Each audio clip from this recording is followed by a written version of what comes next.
इस वीडियो में मैं आपको दिखाऊंगा अपने मोबाइल से परमानेंट एप्लीकेशन के कैसे अनइंस्टॉल करें।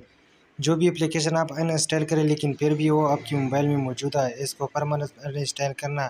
आपने प्ले स्टोर पर आना है। प्ले स्टोर पर आने के बाद फिर अपने आईडी पर क्लिक करना है ऑप्शन पे, यहाँ पर मैनेज ऐप इन डिवाइस, फिर इस पर क्लिक करना है जो आपको फर्स्ट नंबर पर नजर आता है।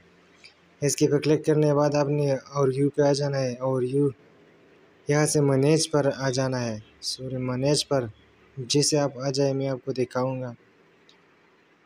यहाँ पर आपके जो भी मोबाइल में एप्लीकेशन इंस्टॉल है वो देख ले सकते हैं।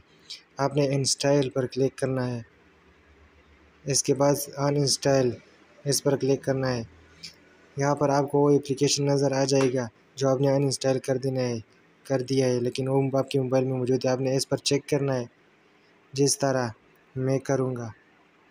इस तरह चेक करने के बाद